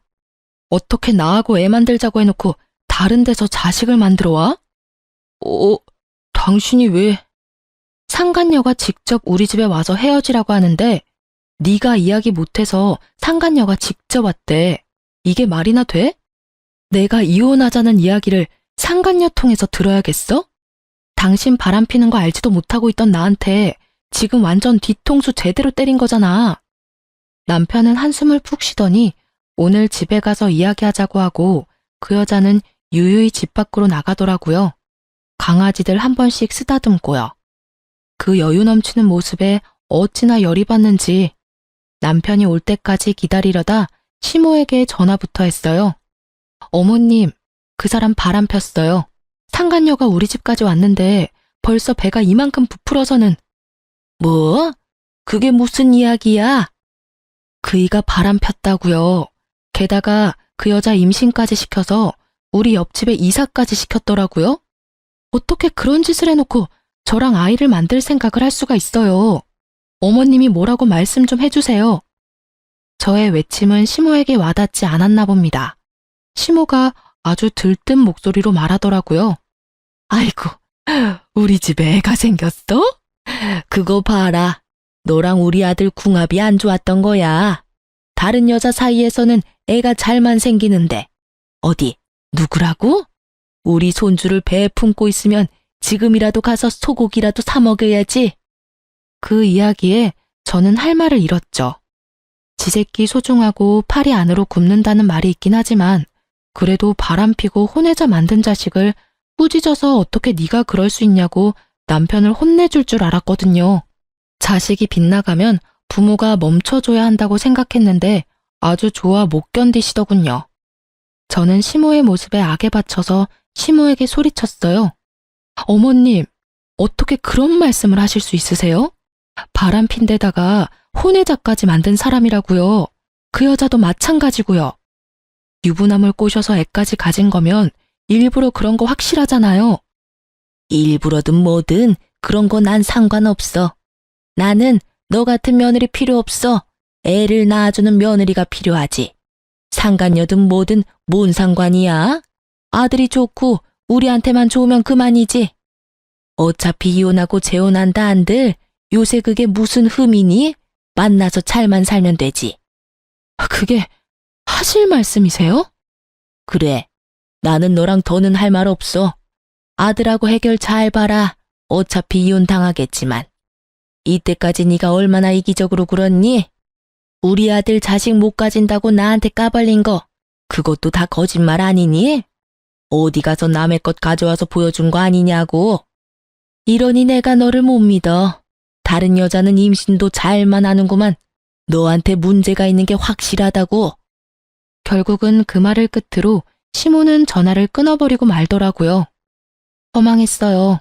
그래도 시부모라고 명절마다 챙기고 생일마다 챙기고 남편 꼬셔서 시험관 하자고 할 때도 시부모 생각해서 그런 거였어요. 그런 제 고생과 마음을 이런 식으로 배반하다니. 진짜 참을 수 없었어요.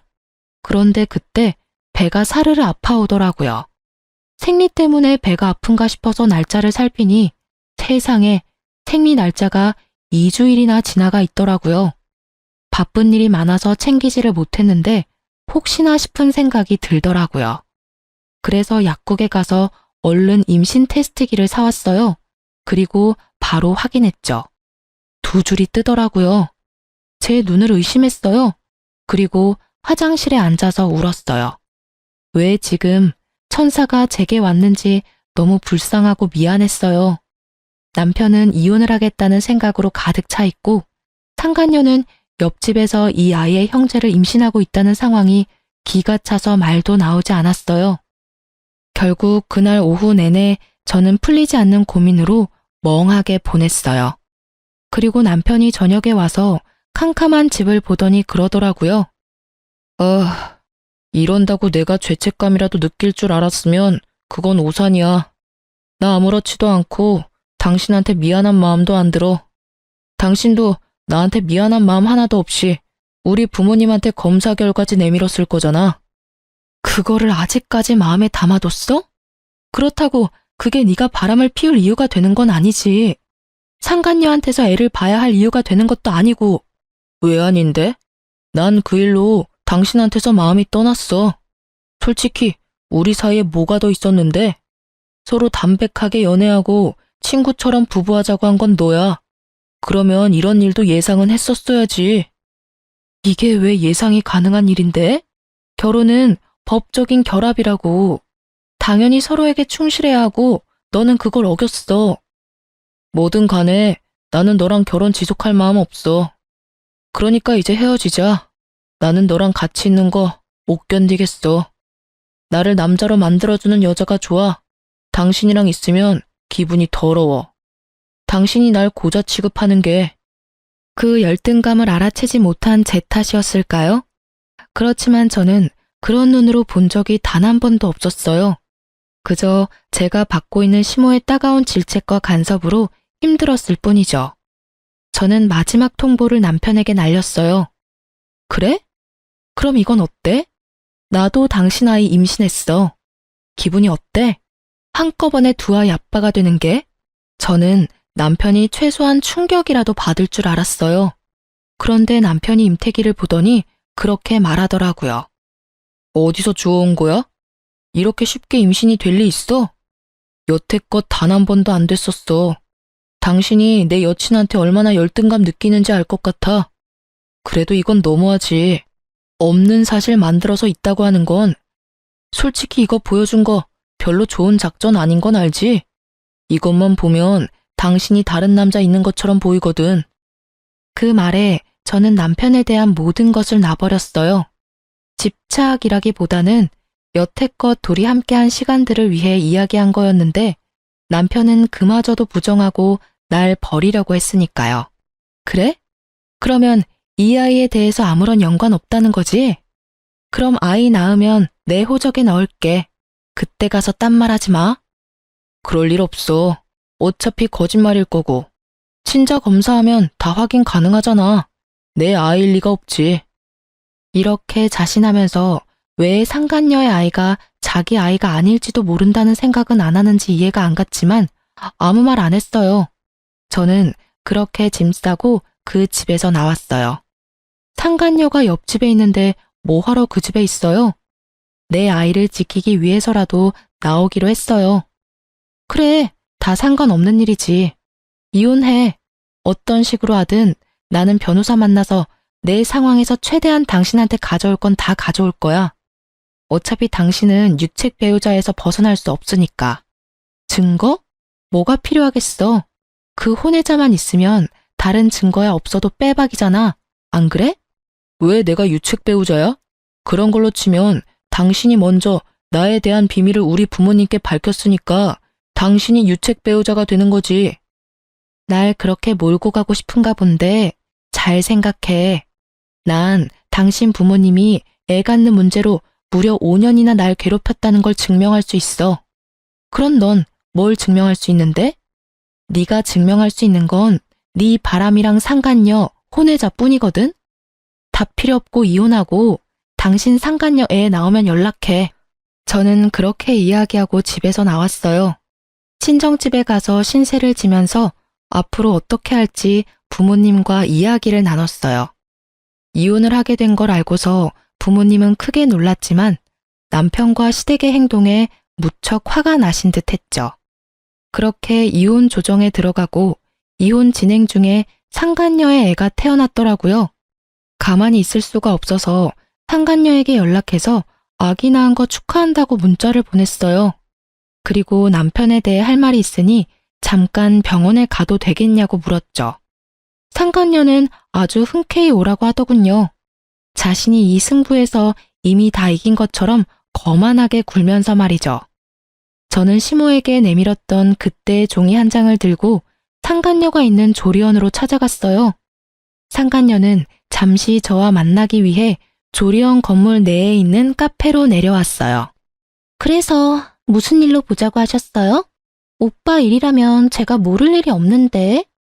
자신만만하고 얼굴에 여유가 가득한 상간녀를 보니 우라가 치밀었어요. 그것을 참고 저는 상간녀에게 남편 산정검사 결과지를 보여줬어요. 당신도 이제 남편이랑 결혼할 것 같으니 보여줄게요. 제가 왜 남편 아이를 갖지 못했는지. 그 종이를 보던 상간녀가 깜짝 놀라더군요. 그게 뭔지 아는 눈치였어요. 남편 결혼하고 얼마 안 돼서 애 가지려고 저랑 산정검사했었어요. 그때 그 결과 받고 저희 애 안 가지기로 결정한 거고요. 아무래도 사람들 눈이 그렇잖아요. 남편에게 문제 있는 것처럼 보이기 싫어서 둘 다 아이를 갖는 걸 피하는 것처럼 보이기로 한 거죠. 그런데 이렇게 그 희박한 확률을 뚫고 임신을 하고 아이를 낳았으니 그쪽 가족들이 무척 좋아하죠? 그분들도 다들 아시거든요.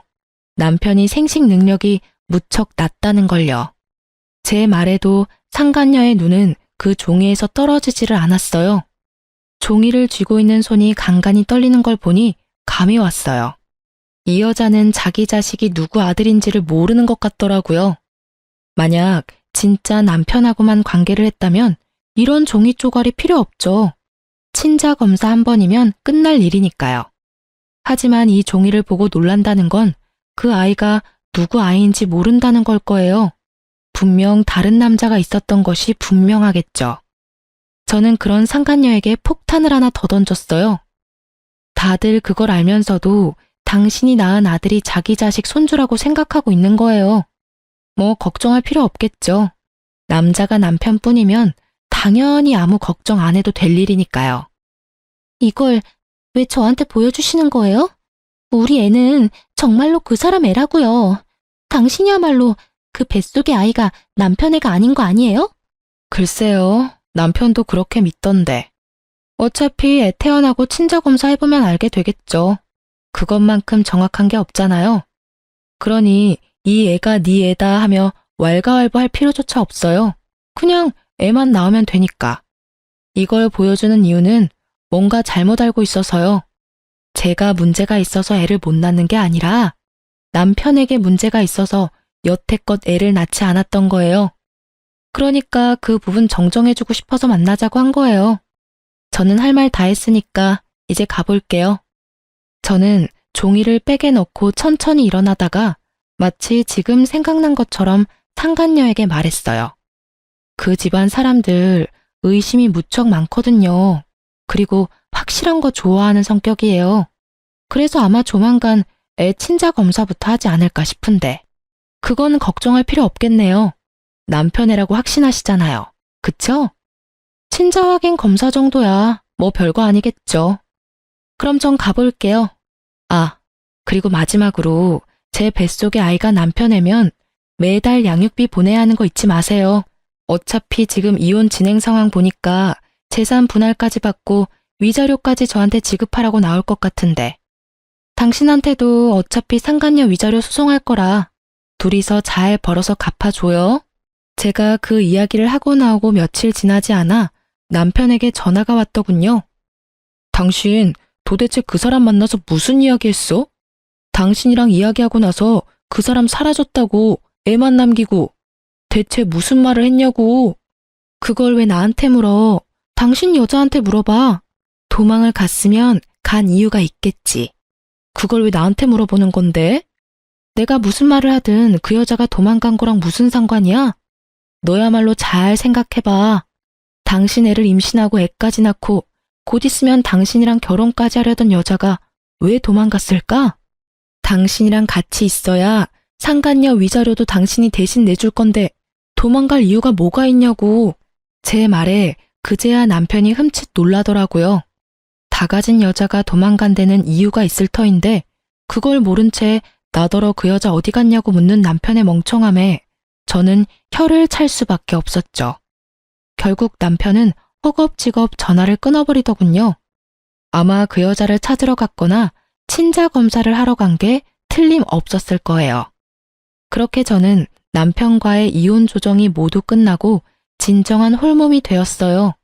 그리고 집 나간 상간녀 찾느라 정신없는 남편놈에게 문자를 보냈죠. 도망간 여친 찾느라 걔 밥도 못 줄 것 같으니 강아지는 제가 데려가겠다고 말이죠. 그렇게 강아지와 함께 친정으로 돌아온 저는 시간이 꽤 흐른 뒤에야 남편놈의 상황을 전해드릴 수 있었어요. 애를 놔두고 도망간 상간녀 때문에 남편놈이 아이의 친자 검사를 했는데 결국 남편 아들이 아니었다고 하더라고요. 손주 생겼다며 좋다고 그 여자 집에 들여서 이것저것 해다 바친 시댁에서도 그 사실 알고 큰 충격받은 듯 그 여자 찾으려고 흥신소에 사람까지 고용해서 찾아다녔다고 해요. 열받은 시댁과 전 남편이 그 상간녀를 찾았을 때는 다른 남자랑 동거를 하고 있었다고 하더라고요. 전 남편이 그 여자한테 아이 돌려주면서 어디서 내 자식이라고 사기치고 우리 집에 들어오려고 했냐며 한 소리하고 난리가 났대요. 결국에는 상간녀는 발뺌하다가 전 남편과 시모의 매서운 공격에 결국 애를 받고야 말았고 그걸 본 동거남은 상간녀를 버리고 도망갔다고 하더군요. 상간녀는 남편이 무정자증이라는 걸 알고는 겁이 엄청 났던 모양이에요. 제가 한 말들도 엄청 압박이 됐는지 결국은 친자 검사를 할 생각도 못하고 애를 버리고 갔다고 하더군요. 그들이 지지고 볶고 먼지 나도록 싸우든 말든 사실 저랑은 큰 상관없는 이야기였어요. 하지만 너무 웃긴 거 있죠? 남편뿐만이 아니라 시댁도 마찬가지로요. 저 버리고 손주 생겼다며 그 상간녀에게 갈 때는 얼마나 즐거운 기분이었을까요? 남의 눈에 피눈물 흘리게 만들어 놓고 말이죠. 결국에는 자기들 눈에도 더 큰 눈물이 흘렀잖아요. 다 주는 대로 받는 법이고 받은 대로 주는 법이죠. 저는 이혼 후에 아이를 무사히 출산했어요. 그리고 남편 놈은 남의 새끼 낳아준 상간녀 덕분에 저와 이혼하고 재산 분할의 위자료까지 돈만 내는 처지에 있었고요. 아이를 낳고 전 남편에게 연락하려다가 연락은 안 하기로 했어요. 어차피 제 자식, 지 자식이라고 생각지도 않은 놈한테 아이를 보여줘서 뭐해요? 이대로 자기 자식 아니라는 생각으로 평생을 사는 게 나을 거라 생각했어요. 솔직히 양육비도 중요하다고 생각했지만 아이가 있다는 걸 알면 그 집에서 얼마나 더럽게 나올지 알 리가 없으니까요. 그런데 사람 마음대로 안 되는 게 인생이라던가요? 애를 안고 쇼핑하다가 결국에는 전 남편의 시어른들과 만나고야 말았거든요. 제가 아기띠에 아이를 메고 있는 모습을 보더니 전 시모의 얼굴이 아주 귀신같이 일그러지더라고요. 너도 참 재주가 좋아. 어떻게 우리 아들이 애 낳아달라고 할 때는 안 들리는 척 하더니 결국에는 남자 하나 꼬셔서 애까지 낳았네?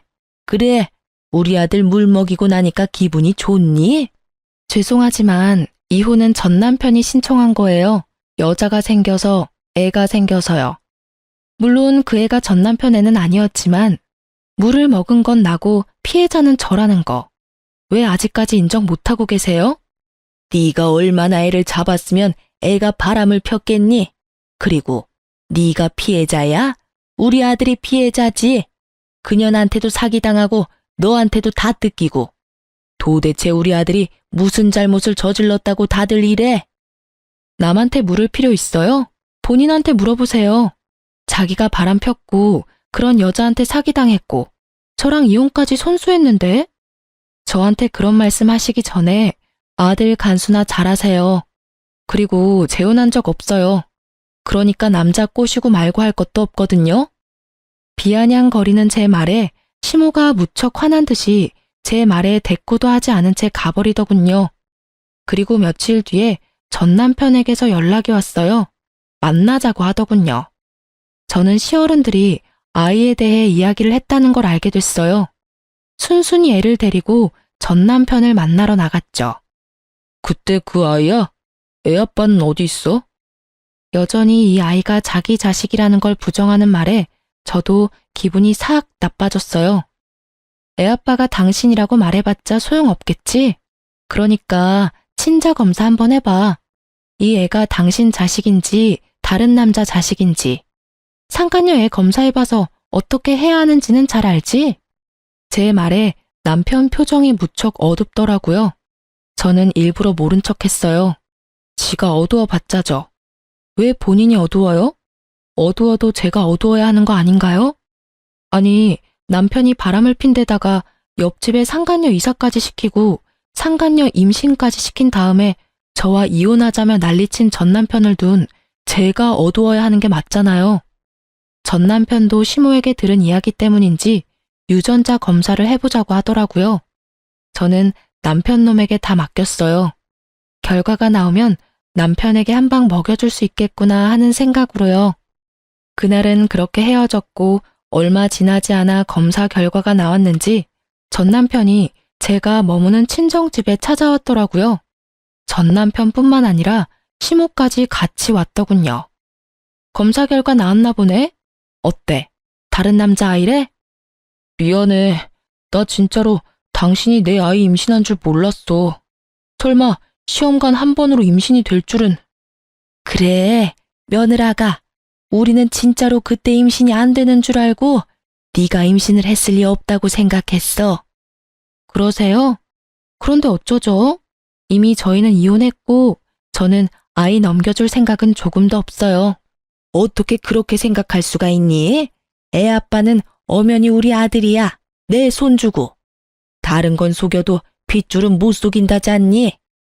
우리가 다 잘못했어. 반성하고 있으니까 아이랑 같이 다시 돌아오면 안 되겠니? 그래, 다시 한번 잘 생각해봐. 이혼하면 힘든 일밖에 없어. 둘이 하던 일도 혼자 해야 하고. 나는 당신 도와서 진짜 애도 잘 보고 남편 노릇 잘할 자신 있어. 근데 나는 당신 못 믿어. 내가 어떻게 당신을 믿겠어? 그 상간녀 일만 생각하면 치가 떨리는데 이미 당신한테 믿음이 다 사라졌거든. 근데 당신도 늙으니까 뻔뻔함이 생기나 봐. 그렇게 나한테 모질게 대해놓고 아이 입 싹 닫고 다시 돌아오라고 말하네? 정말 대단하다, 대단해. 그건 진짜로 내가 잘못했어. 우리 예전처럼, 아니, 예전보다 더 돈독하게 지낼 수 있을 거야. 아이가 있잖아. 응? 다시 한번 잘 생각해봐. 미안한데 우리 아이의 존재를 의심한 시점부터 너는 절대 내 아이의 아버지가 될 수 없어. 어느 아이가 자기는 부모가 아닐 거라는 사람에게 마음을 터놓을 수 있겠어? 아이가 지금 이 상황을 기억 못하더라도 나는 기억을 하잖아. 당신이 아이에게 아쉬운 행동할 때마다 그게 생각날 텐데 나는 그렇게 힘들게는 못 살아. 그만 돌아가. 나는 더 이상 할 이야기 없으니까. 저의 축객령에 남편은 손이 발이 되도록 빌며 제발 다시 돌아오라며 소리쳤고 시모는 애만이라도 달라며 난리였죠. 여자친구가 너한테 사기치고 도망가서 집에 피해가 크다는 건 이해하는데 내가 그 빈틈 메워주러 다시 돌아가는 건 좀 아닌 것 같아. 혼자서 잘 살아봐. 또 모르지? 어디서 운명의 여자가 나타날지도. 빈틈이 1도 없는 제 말에 전 남편과 시모는 결국 어깨를 축 늘어뜨린 채 돌아섰어요. 그 꼴을 보니 아주 속이 다 시원하더라고요. 이제야 속 끓이던 지난날에 대한 보상을 받은 기분이었고요. 그렇게 전 남편 시댁과는 연락을 끊고 지내요. 전 남편이 낯짝 두껍게 애의 생일이나 어린이날 연락하면 한 방 더 먹여줄 생각이었지만 그러지 않더군요. 어떡하죠? 글을 쓰다 보니 다시 열이 오르네요. 그때가 생각나서겠죠? 어린아이 육아에 정신없어서 여태껏 잊고 지냈지만 쉽게 잊혀질 기억은 아니니까요.